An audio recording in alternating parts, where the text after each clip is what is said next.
Hey YouTube, this is the first instalment in my Flowerhorn diary. I've got two of them. If there was an ugly bastard award for juvenile fish, they would win it hands down. They're not the most attractive of juvenile fish, but as you know, they will grow into very colourful, big, beautiful fish. So that's the attraction. The really bright red eyes on these is part of the attraction. I really like them. And so about the species, it's actually a man-made species, Flowerhorn. A lot of people don't know that. It's a hybrid of the red devil, the trimac and the blood parrot cichlids. It's not a very old species. It's only been around, I think, since the 90s. So it's not an old species, and because of that, it can handle, like in my green terror diary, this fish can handle varied water parameters, pH, and things like that, although you always want to keep the best that you can for them. Size wise, 8 to 12 inches, maybe a bit bigger if you've got the room and a good diet and you've got happy fish. They live for quite a while, I think 10 years plus, so you know, this is a commitment when you take them on.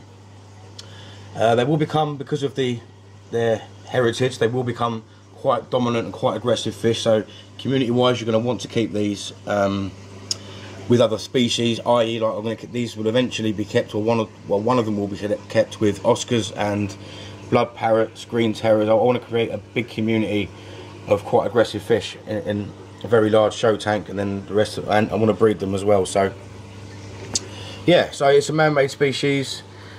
Care level, pretty easy. I mean, they do get diseases easier than some other fish, as with other man-made hybrid fish. They can get the digestive problems, itch, and something called hole in the head syndrome, which I haven't actually seen. I read up on that a few days ago. But yeah, they're more susceptible than most normal species because they're a hybrid. But yeah, they grow into a big, dominant and aggressive, beautiful fish, and that's the attraction that I have with my fish. I like big, aggressive fish, and I like the challenge of trying to put them together and seeing what I'm going to do with them. So, but this is really the start of my cichlid journey. I've had Oscars and a blood parrot, but I've never grown them from baby bay. All my Oscars I did, sorry, but I've never paid as much attention as I'm going to the whole process of these fish. And they're ugly, yeah.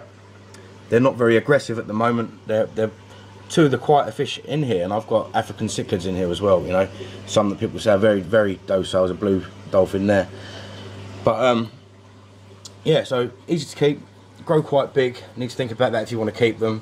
Diet wise, a good pellet and some frozen food, bloodworms, some prawns or mussels chopped up. At the moment these guys are just getting some flake food and bloodworm to grow them on, high quality flake food and bloodworm, but as they get bigger they'll need more substantial food. So yeah, if you like this video, check out my other videos. I've got more diaries on other species. Thanks for watching, goodbye.